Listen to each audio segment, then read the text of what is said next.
नमस्कार दोस्तों, कविता Yadav YouTube channel पर आप सभी का स्वागत है।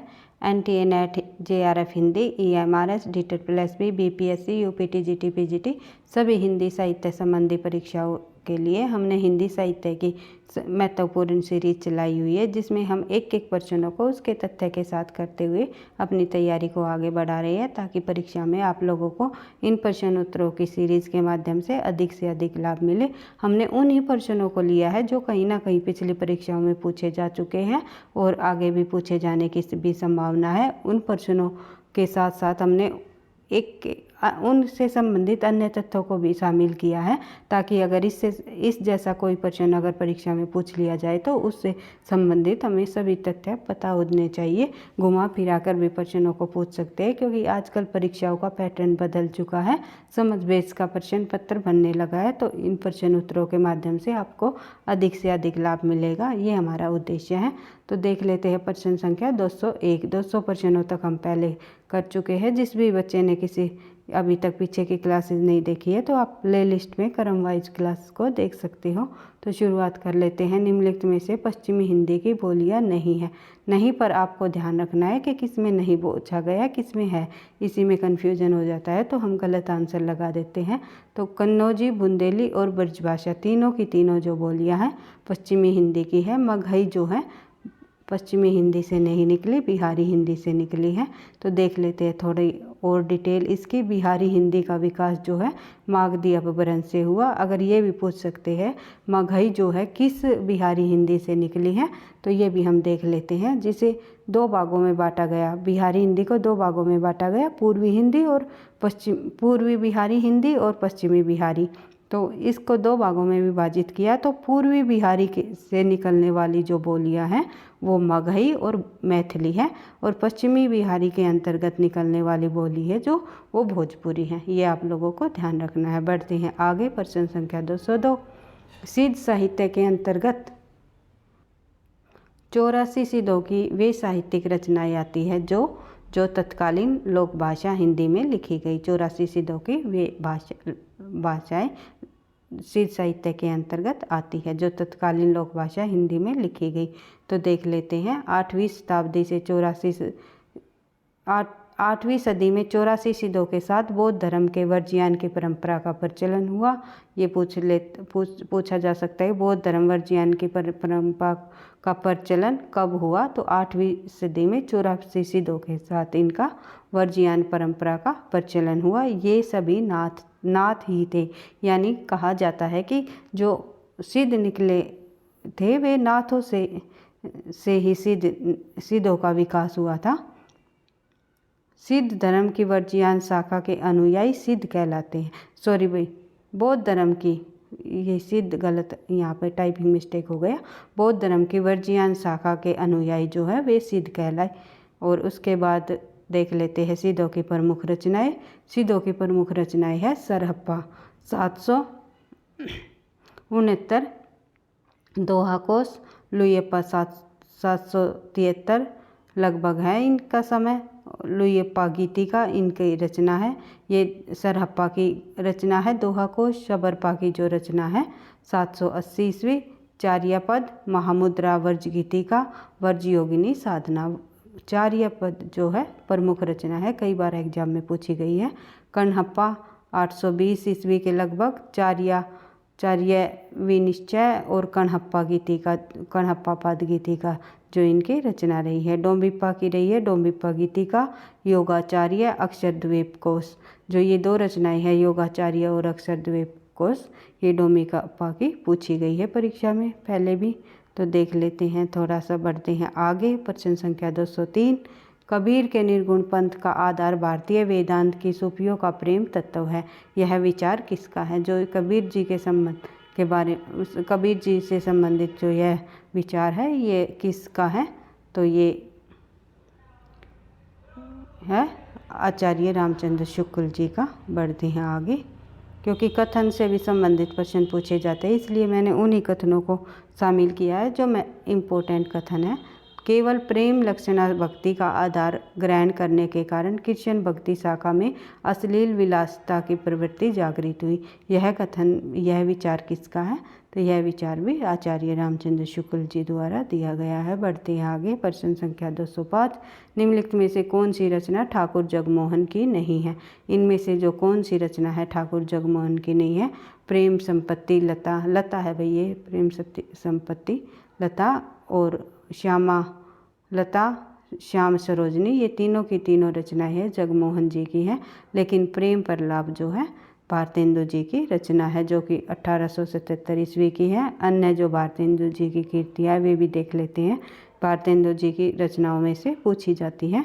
इनमें से भारतेंदु जी की रचना कौन सी है या कौन सी नहीं है, इस प्रकार से अगर पूछ लिया जाए तो आपको भारतेंदु जी की सभी रचनाओं का पता होना चाहिए।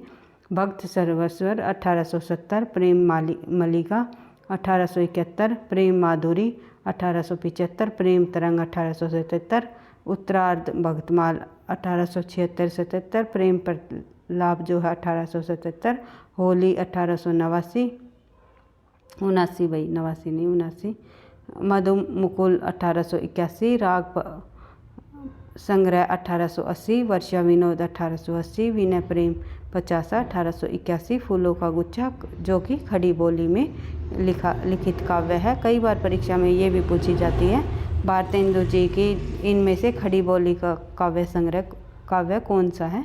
तो ये फूलों का गुच्छा जो रचना है भारतेंदु जी की खड़ी बोली की रचना है, 1882 में लिखी गई। प्रेम फुलवारी 1883, कृष्ण चरित्र 1883, दान लीला, तमन्वय लीला, नए जमाने की मुकरी, सुमनांजलि, बंदर सभा भारतेंदु जी की है, जो कि इंदर सभा को आधार बनाकर लिखा गया है। व्यंग्य काव्य है बकरी विलाप, जो कि हास्य व्यंग्य काव्य है। बंदर सभा और बकरी विलाप भारतेंदु जी के दोनों की दोनों हास्य व्यंग्य काव्य रहे हैं। बढ़ते हैं आगे। बगियान बसंत बिसरो कियो, बसिए तिहि त्यागी, तपाई न दिन काम कुहतुल के जो बने, तीन बीच वियोग बुलाई ना। जो ये काव्य पंक्तियाँ दी गई है ये किसकी है? तो ये जो काव्य पंक्तियाँ हैं ये बद्रीनारायण चौधरी प्रेमगन द्वारा रचित काव्य पंक्तियाँ हैं। देख लेते हैं बद्रीनारायण चौधरी प्रेमगन की रचनाएं भी पूछ ली जाती है कई बार। देख लेते हैं। भारत सौभाग्य, पराग रामागमन, संगीत सुधा सरोवर, भारत सौभाग्य काव्य। भारत सौभाग्य नाटक जो है 1888 ईस्वी में कांग्रेस महाधिवेशन के अवसर पर खोले जाने में लिखा गया था, और 1881 ईस्वी में को मिर्ज़ापुर से आनंद कादम्बनी इनके द्वारा संपादित की गई। कई बार परीक्षा में पूछा जा चुका है। आनंद कादम्बनी जो पत्रिका है उसका संपादन किसने किया, कहाँ से किया, किस सन में किया गया, तो आपको ध्यान रखना है। बद्रीनारायण चौधरी प्रेमगन द्वारा आनंद कादम्बनी पत्रिका का 1881 में मिर्ज़ापुर से संपादन किया गया। तो बढ़ते हैं आगे। प्रश्न संख्या 207, आज रात इसे परदेश चल कीजिए विश्राम, यहीं जो कुछ वस्तु कुटी में मेरी करो ग्रहण, संकोच नहीं। जो ये काव्य पंक्तियाँ हैं ये किस लेखक द्वारा रचित हैं? तो ये श्रीधर पाठक की काव्य पंक्तियाँ हैं। तो देख लेते हैं श्रीधर पाठक के बारे में और अन्य तथ्य। श्रीधर पाठक ने एकांतवासी योगी को खड़ी बोली पद में लिखा। एकांतवासी योगी जो रचना है श्रीधर पाठक की उसमें खड़ी बोली पद में इन्होंने लिखा ही है। उपयुक्त पंक्तियाँ जो ये पंक्तियाँ ऊपर दी गई हैं तो ये एकांत योगी काव्य से ही उद्धृत है, यानी कि एकांत योगी काव्य से ही ली गई है। एकांतवासी योगी जो काव्य है एक प्रेम काव्य खंड काव्य के रूप में लिखा गया है। एक रमणी द्वारा उपेक्षित पुरुष एकांतवासी योगी बन जाता है। तो एक रमणी द्वारा उपेक्षित पुरुष एकांत योगी बन जाता है। इसी पर उन्होंने एक खंड काव्य की रचना की है श्रीधर पाठक जी ने। श्रीधर पाठक की प्रमुख रचनाएं हैं मनोविनोद, धन विनय, गुणवंत हेमंत। गुणवंत हेमंत इनकी प्रसिद्ध रचनाएं हैं, इम्पोर्टेंट है, कई बार परीक्षा में पूछी गई है। देहरादून, एकांतवासी योगी भी इम्पोर्टेंट है, और भारत गीत। ये जो रचनाएं हैं ये श्रीधर पाठक की प्रमुख रचनाएं हैं। बढ़ते हैं आगे। प्रश्न संख्या 208, 8 आवारा मसीहा किसके जीवन पर किसके जीवन पर आधारित है? तो जो आवारा मसीहा है वो किसके जीवन पर आधारित रचना है? तो शरत चंद्र चट्टोपाध्याय जी के जीवन पर आवारा मसीहा विष्णु प्रभाकर जी की रचना है। देख लेते हैं आगे तथ्य। आवारा मसीहा विष्णु प्रभाकर द्वारा रचित प्रसिद्ध बांग्ला लेखक शरत चंद्र चट्टोपाध्याय, जो बांग्ला लेखक रहे हैं शरत चंद्र चट्टोपाध्याय, उनके जीवन पर लिखा गया आवारा मसीहा। और किन्होंने लिखी ये रचना? विष्णु प्रभाकर जी ने। आवारा मसीहा का जो प्रथम संस्करण है 1974 ईस्वी में प्रकाशित हुआ। विष्णु जी के 14 वर्ष की साधना का सफल है ये, यानी कि आवारा मसीहा जो रचना की है विष्णु प्रभाकर जी की 14 वर्ष की साधना का एक सफल रचना रही है। और अर्धनारीश्वर उपन्यास के लिए इन्होंने भारतीय ज्ञानपीठ का मूर्ति देवी सम्मान भी प्राप्त हुआ। विष्णु प्रभाकर की जो अन्य रचनाएं रही है वे देख लेते हैं। ढलती रात, सौपनमयी, अर्धनारीश्वर, धरती अब भी घूम रही है। धरती अब भी घूम रही है इम्पोर्टेंट है, इनकी कई बार परीक्षा में पूछी जा चुकी है। क्षमादान, दो मित्र, पाप का घड़ा, होरी आदि इनकी प्रमुख रचनाएं हैं। बढ़ते हैं आगे। प्रश्न संख्या 209। बर्बरता की पहली सीढ़ी से सभ्यता की अंतिम सीढ़ी तक युद्ध मनुष्य जाति का साथ देता आया है। तो ये जो कथन है ये किस उपन्यास से लिया गया है? तो ये जो कथन है ये युद्ध और नारी उपन्यास से लिया गया है, युद्ध और नारी निबंध से लिया गया है भाई, जो कि महादेवी वर्मा जी का निबंध रहा है, प्रसिद्ध निबंध है। श्रृंखला की कड़ियों में ये निबंध संकलित है। तो देख लेते हैं। श्रृंखला की कड़ियाँ 1942 में महादेवी वर्मा के समस्या मूलक निबंधों का संग्रह है। इस निबंध का जो संग्रह है युद्ध और नारी निबंध में संकलित है। युद्ध और नारी नामक लेख में इन्होंने युद्ध, स्त्री और पुरुष के मनोविज्ञान पर गंभीर वैश्विक और मौलिक चिंतन व्यक्त किया है। इन्होंने चांद का कार्यभार संभाला। इन्होंने किसका कार्यभार संभाला? चांद नामक एक पत्रिका निकली थी, उनका कार्यभार किन्होंने संभाला? महादेवी वर्मा जी ने चांद पत्रिका का कार्यभार संभाला। 1956 में भारत सरकार ने उनकी साहित्यिक सेवा के लिए पद्म भूषण उपाधि भी दी। किनको? महादेवी जी को। और इनकी जो प्रमुख कृतियाँ रही है महादेवी जी की, निहार 1930, रश्मि 1932, निर्जा 1934, संध्या गीत 1936, दीप शिखा 1942, सप्तपर्णा 1959। इनकी रचनाओं का, महादेवी वर्मा जी की रचनाओं को क्रम वाइज भी पूछ लेते हैं कई बार कि क्रम वाइज महादेवी वर्मा की इन रचनाओं को क्रमानुसार लगाइए, या फिर किसी एक रचना का सन भी पूछ सकते हैं। महादेवी वर्मा जी की जितनी भी ये रचनाएं हैं सभी इम्पोर्टेंट है और परीक्षा में पूछी जाती है। देख लेते हैं प्रश्न संख्या 201। निम्नलिखित में से किस कहानी के अति व्यस्त कामकाजी आदमी की असंतुष्ट पत्नी को विषय वस्तु बनाया गया?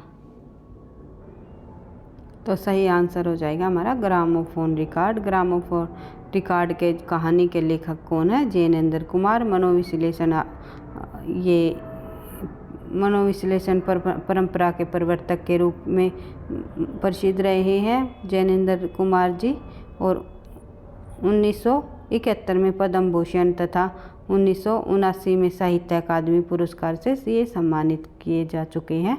सुनीता 1935, कई बार सुनीता का समय भी पूछा जाता है।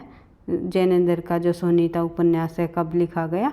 तो सुनीता 1935, त्यागपत्र 1937, सुखदा 1953 आदि उपन्यासों में इन्होंने अनेक अवसर आए जब उनके नारी चरित्र भीषण मानसिक संघर्ष की स्थिति से गुजरे हैं।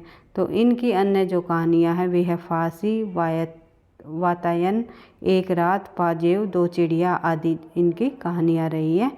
और नीलम देश की राजकन्या जैनेन्द्र द्वारा लिखित कहानी संग्रह है जो कि 1933 में उन्होंने लिखा। बढ़ते हैं आगे। प्रश्न संख्या 211। निम्नलिखित में से किस उपन्यास में रईस साहूकार मदन मोहन के अंग्रेज सभ्यता की नकल और अपव्यय की कथा है? तो किस उपन्यास में रईस साहूकार मदन मोहन दास के अंग्रेज सभ्यता की नकल और अपव्यय की कथा बताई गई है, तो ये है परीक्षा गुरु में। परीक्षा गुरु उपन्यास को हमने बिल्कुल डिटेल से भी पढ़ा हुआ है, तो देख लेते हैं अन्य तथ्य। परीक्षा गुरु हिंदी का मौलिक प्रथम उपन्यास माना जाता है, जो कि आचार्य रामचंद्र शुक्ल ने भी इसे ही माना था परीक्षा गुरु को, जिसकी रचना जो है लाला श्रीनिवास दास ने 25 नवंबर 1882 ईस्वी में की। तो आप लोगों को ध्यान रखना है 1882 ईस्वी सन पूछा जा चुका है कई बार परीक्षा में कि परीक्षा गुरु की रचना का समय क्या रहा, तो देख लेते हैं। इनके जो 41 छोटे छोटे प्रकरणों में इसे विभक्त भी किया गया। इनके उपन्यास में इन्होंने मदन मोहन नामक एक रईस के पतन और फिर सुधार की कहानी सुनाई है। उपन्यास के जो अन्य प्रमुख पात्र रहे हैं वे हैं चुंदीलाल मास्टर, शंभू दयाल, ब्रज किशोर और नूतन ब्रह्मचारी, जो ये पात्र रहे हैं ये इनके प्रमुख पात्र रहे हैं। ब्रज किशोर और मदन मोहन लाल ये इनके बिल्कुल प्रमुख पात्र रहे हैं। 2 नूतन ब्रह्मचारी जो है 1886 बालकृष्ण भट्ट की रचना है। आदर्श दंपति जो है मेहता लज्जाराम शर्मा की रचना है। परिणय जो है किशोरी लाल गोस्वामी की रचना है। बढ़ते हैं आगे। प्रश्न संख्या 212। परण दत्त जयशंकर प्रसाद के किस नाटक का पात्र है? जो परण दत्त है वो जयशंकर प्रसाद जी के किस नाटक का पात्र है? जयशंकर प्रसाद के नाटकों के पात्र प्रमुख रहे हैं और उन्हीं जयशंकर प्रसाद, अगर पात्र पूछ लिए जाते हैं तो जयशंकर प्रसाद के नाटकों से ही पूछे जाते हैं परीक्षा में। तो सभी पात्रों को आपको ध्यान रखना है, जितने भी जयशंकर प्रसाद जी द्वारा जो रचना लिखी गई है उनमें जो जो पात्र दिए गए हैं सभी को आप लोगों को देख लेना है एक बार, क्योंकि अगर पात्रों से संबंधित प्रश्न पूछा जाता है तो जयशंकर प्रसाद महत्वपूर्ण रहते हैं। तो देख लेते हैं। कल्याणी परिणय, राज्यश्री, स्कंदगुप्त और अजातशत्रु। इनमें से परिणय दत्त जो है वो स्कंदगुप्त नाटक का पात्र रहा है। स्कंदगुप्त नाटक जो है 1928 ईस्वी में प्रकाशित हुआ। इस नाटक में 5 अंग रहे हैं तथा अध्यायों की योजना दृश्यों पर आधारित रही है। स्कंदगुप्त नाटक के अन्य जो पात्र रहे हैं वे स्कंदगुप्त, कुमारगुप्त, गोविंद गुप्त, चक्रपालिका, बंधु वर्मा, भीम वर्मा, शरवनाग भी कई बार पूछा जाता है। शरवनाग किस नाटक का पात्र है जयशंकर प्रसाद का? तो याद रखना है स्कंदगुप्त का ही है। और पूर्वगुप्त, बटार्क, पृथ्वीसेन, देवसेन जो ये है स्कंदगुप्त नाटक के ही पात्र रहे हैं। कल्याणी परिणय के जो पात्र हैं उनको हम देख लेते हैं, जो कि 1912 में प्रकाशित हुआ। चंद्रगुप्त, कार्नेलिया, सेल्यूकस आदि कल्याणी परिणय के पात्र रहे हैं। राज्यश्री 1915 इसके पात्र रहे हैं। ग्रहवर्मन, राज्यश्री आदि। बढ़ते हैं आगे। अजातशत्रु के जो पात्र रहे हैं 1922 ईस्वी अजातशत्रु, इसमें बिंबिसार, उदयन, पद्मावती, वासवी और परसेनजीत आदि जो पात्र रहे हैं अजातशत्रु के प्रमुख पात्र रहे हैं। बढ़ते हैं आगे। प्रश्न संख्या 213। हिंदी साहित्य 20वीं शताब्दी आलोचना ग्रंथ के लेखक कौन रहे हैं? हिंदी साहित्य 20वीं शताब्दी जो आलोचना ग्रंथ है वो नंद दुलारे वाजपेयी जी का प्रमुख आलोचना ग्रंथ रहा है। देख लेते हैं। हिंदी साहित्य 20वीं शताब्दी 1942 में प्रकाशन हुआ इनका। और नंद दुलारे वाजपेयी शुल्कोत्तर युग के प्रख्यात समालोचक थे। यानी कि ये भी पूछ सकते हैं कि नंद दुलारे वाजपेयी जो हैं वे किस युग के लेखक थे? शुल्कोत्तर यानी शुक्ल युग के बाद का जो युग रहा है शुक्लोत्तर युग, उसके जो प्रख्यात समालोचक के रूप में जाने जाते हैं नंद दुलारे वाजपेयी। उन्होंने काशी नागरी प्रचारणी सभा में सूरसागर के तथा बाद में गीता प्रेस गोरखपुर में रामचरितमानस का संपादन भी किया। नंद दुलारे वाजपेयी जी कहते हैं, हिंदी के कवियों में यदि कहीं रमणीय और सुंदर अद्वैतवादी रहस्यवाद है तो वो है जयसी में। अगर ये पर कथन भी पूछ लिया जाए तो जयसी के संबंध में तो किसका है? नंद दुलारे वाजपेयी का। आप लोग एक बार फिर से रिवाइज कर सकते हो। हिंदी साहित्य 20वीं शताब्दी जयशंकर प्रसाद। हिंदी जो नंदुलाल वाजपेयी की जो है अन्य कृतियाँ हम देख लेते हैं, आलोचनात्मक जो कृतियाँ रही है नंदुलाल वाजपेयी की, वे देख लेते हैं। हिंदी साहित्य 20वीं शताब्दी, जयशंकर प्रसाद भी उनकी जो आलोचनात्मक कृति रही है। प्रेमचंद साहित्य विवेचन भी कृति रही है उनकी। आधुनिक साहित्य, नया साहित्य, नए प्रश्न। नया साहित्य नए प्रश्न कई बार पूछी जा चुकी है परीक्षा में, ध्यान रखना है। नंदुलाल वाजपेयी की प्रमुख आलोचनात्मक पुस्तकें हैं। प्रश्न संख्या 214। आचार्य भरत के रस सूत्र के व्याख्याता शंकुक के सिद्धांत का नाम बताइए। आचार्य भरत मुनि ने जो रस सूत्र दिया, विभावानुभाव या विचारी संयोगाधार रस निष्पत्ति, उसमें रस के सूत्र के जो व्याख्याता रही है, इनके 4 व्याख्याता रही है। कौन कौन? भट्टलोलट, शंकुक, भट्टनायक और अभिनवगुप्त। इनकी भरत मुनि के रस सूत्र की इन्होंने व्याख्या की थी, इन 4 आचार्यों ने। तो देख लेते हैं। जो अनुमतिवाद है, वो अनुमतिवाद जो शंकुक का जो सिद्धांत है वो रहा है अनुमतिवाद। भोगवाद रहा है भट्टनायक का, और अभिव्यक्तिवाद रहा है अभिनवगुप्त का, और आरोपवाद जो रहा है भट्टलोलट का। एक बार इनको डिटेल से देख लेते हैं थोड़ा, क्योंकि इनमें से परीक्षा में हमेशा प्रश्न पूछे जाते हैं। इनमें से किसका सिद्धांत है ये, या उत्पत्तिवाद किसका सिद्धांत रहा है। इस प्रकार से जो भरत मुनि के रस व्याख्याता रही है, ये 4 इनसे संबंधित परीक्षा में प्रश्न पूछा जाता है। तो शंकुक अनुमतिवाद को न्याय मतानुसारी सिद्धांत माना है। शंकुक का जो अनुमतिवाद जो है उसको न्याय मतानुसारी सिद्धांत माना जाता है।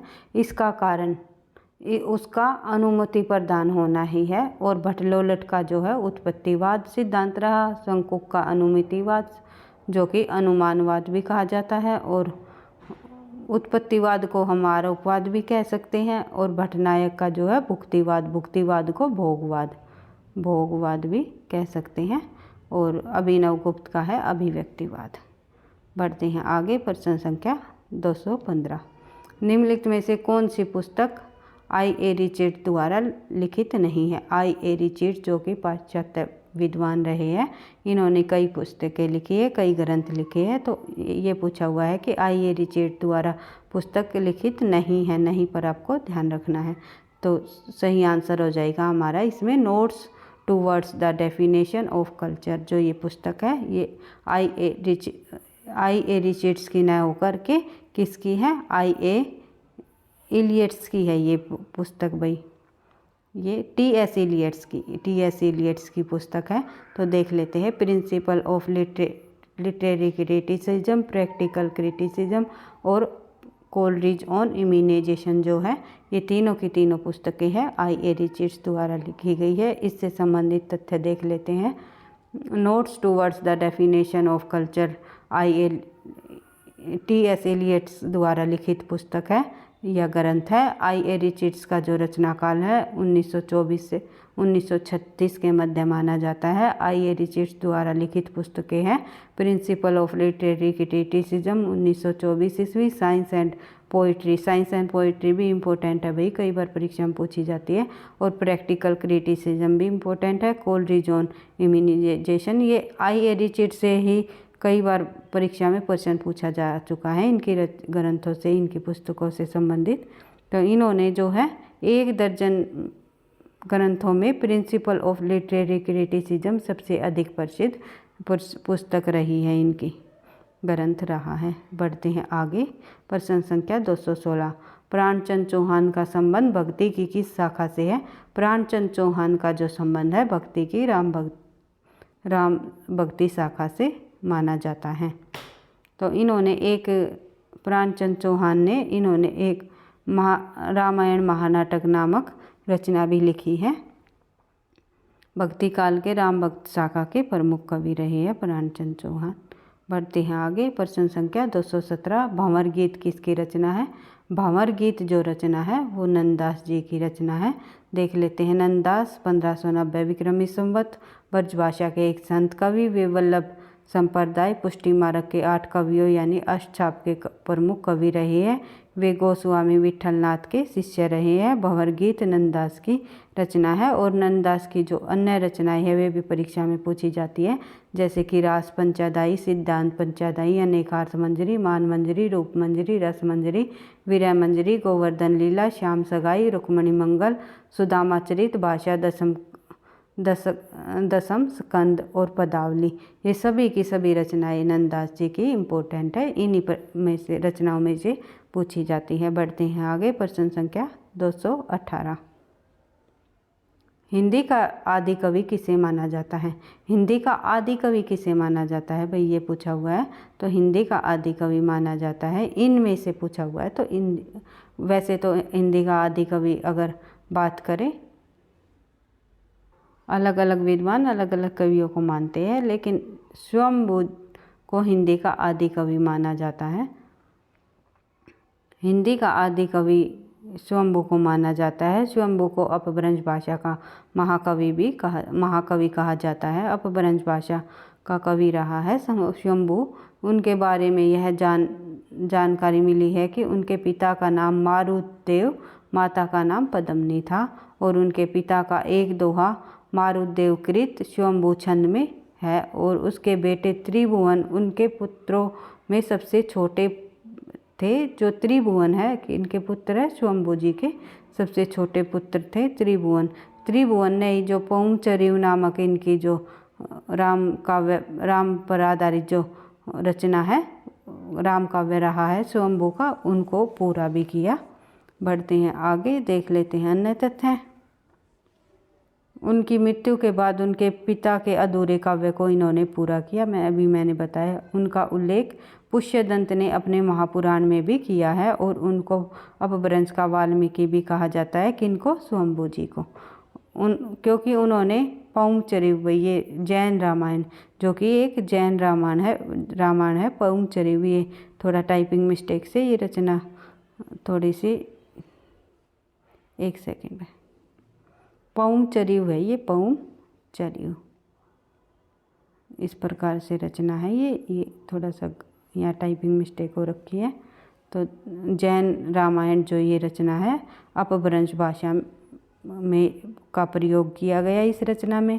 हिंदी के कवियों में सबसे पहले उन्हीं का नाम आता है। किनका? स्वयंभू जी का। बढ़ते हैं आगे, प्रश्न संख्या 219। रामचरितमानस के कितने कांड हैं? आप लोगों को सभी को पता है। प्रमुख रचना है, प्रसिद्ध रचना रही है तुलसीदास जी की। इसमें 7 कांड है। कौन से 7 कांड? कई बार क्रम वाइज भी पूछ लेते हैं परीक्षा में।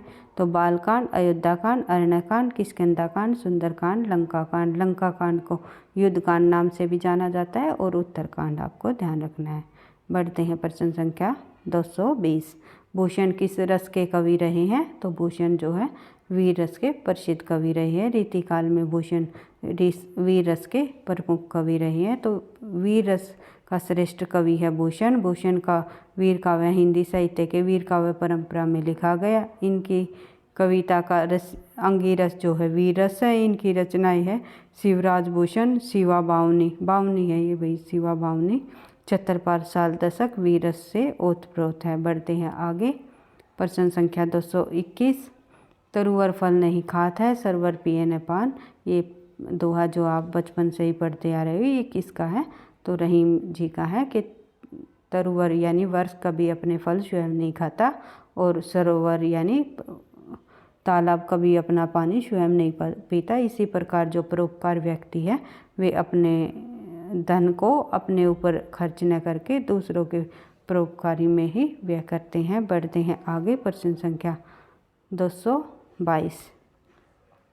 निर्गुण भक्ति काव्य के प्रमुख कवि कौन रहे हैं? तो इनमें निर्गुण भक्ति काव्य के प्रसिद्ध कवि आप लोगों को पता ही है, कबीरदास जी। कबीरदास जी के संबंध में हम जितना पढ़े उतना ही कम है। हिंदी साहित्य के अंतर्गत कबीरदास जी का नाम सर्वश्रेष्ठ माना जाता है। और कबीरदास जी एक कवि न रहकर समाज सुधारक के रूप में भी उन्होंने काम किया है। तो इनके बारे में थोड़े से हम तथ्य को जान लेते हैं।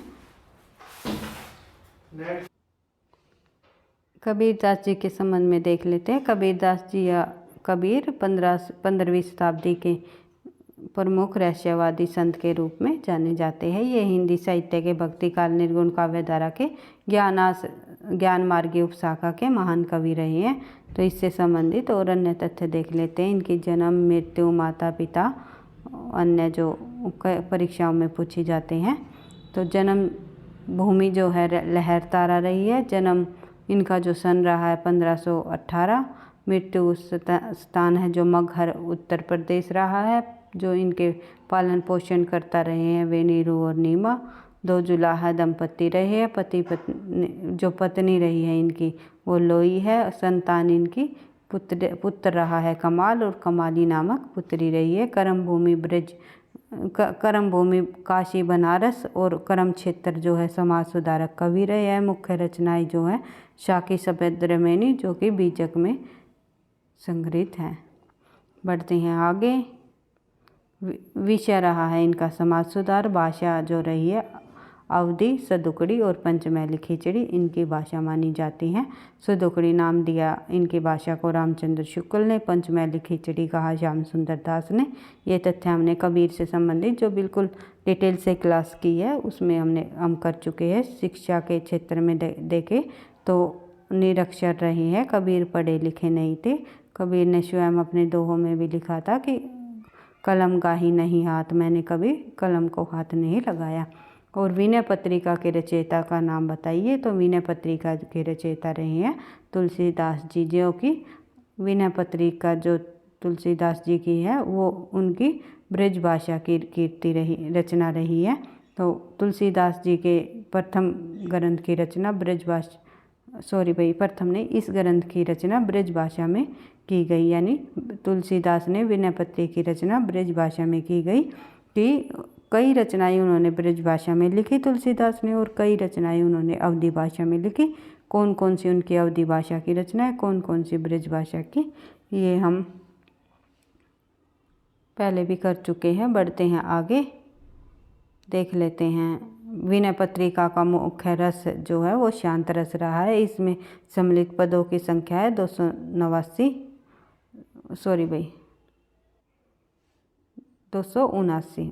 है 279 और इनमें कुल रागों का प्रयोग जो है वो 21 कुल रागों का प्रयोग किया गया है। बढ़ते हैं आगे। प्रश्न संख्या 224। प्रभुहि चितन पुनि चितवन मही राजत लोचन लोल खेलत मन सिजमीन जुग जनु विधु मंडल डोल। सीता के जी के संबंध में ये पंक्तियाँ लिखी गई हैं। किन्होंने लिखी? ये पंक्तियाँ भी तुलसीदास जी की है कि श्री राम को देख करके सीता लज्जित भाव से किस प्रकार से भूमि पर देखती है और उसके जो नैन जो है वो किस प्रकार से मछली की तरह लग रहे हैं। तो ये इस दोहे में सार बताया गया है। तो देख लेते हैं एक बार हम दोहे के मुख्य सार को।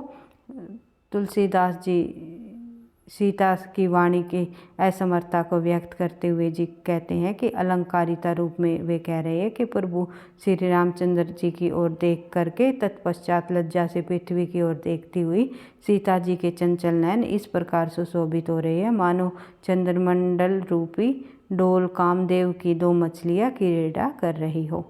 ये इस दोहे का सार है। बढ़ते हैं आगे। प्रश्न संख्या 225 नामवर सिंह ने अधिकांश क्या लिखा?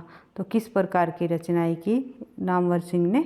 वे आलोचनात्मक रचनाएं इन्होंने अधिक की है। नामवर सिंह जी ने आलोचना रचनाएं लिखने के प्रसिद्ध कवि रहे हैं नामवर सिंह, जिनका जन्म 1927 और मृत्यु 1927 इनका जन्म, 2019 इनकी मृत्यु।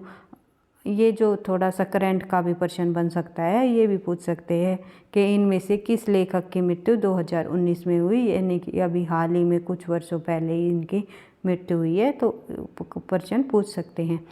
इस प्रकार से प्रश्न पूछे भी गए हैं।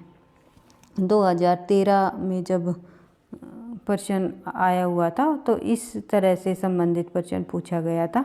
तो इस प्रकार से अगर एग्जामिनर 1-2 प्रश्नों को करंट संबंधित भी बना देते हैं कि क्या बच्चे को अभी करंट हाल फिलहाल जो साहित्य रचा जा रहा है या फिर जो रचनाकार हैं उनके भी नॉलेज है या नहीं, ये चेक करना चाहते हैं। तो हर एक प्रश्न को आप लोगों को 1-2 प्रश्न इस प्रकार के भी आते हैं, तो हर एक प्रश्न को टारगेट करते हुए उससे संबंधित ये देख लेना है कि इसमें से किस प्रकार से प्रश्न पूछा जाता है। तो इसी से संबंधित प्रश्नों में से महत्वपूर्ण तथ्यों को आपको साथ साथ करते हुए रिवाइज करते हुए चलना है। अब परीक्षा का समय बहुत कम है, तो जितना ज़्यादा हो सकेंगे हम प्रश्न उत्तरों की सीरीज़ को इसी तरह आगे बढ़ाते रहेंगे और एक एक प्रश्नों के बिल्कुल डिटेल से तथ्य को आपके सामने लेकर के आते रहेंगे। तो हमारे साथ जुड़ने के लिए आपका बिल्कुल हार्दिक स्वागत है। और वीडियो अच्छी लगती है तो आप लाइक करो, दोस्तों के साथ शेयर करो, चैनल पर पहली बार हो तो सब्सक्राइब कर लेना, पढ़ते रहना, आगे बढ़ते रहना। थैंक यू, धन्यवाद।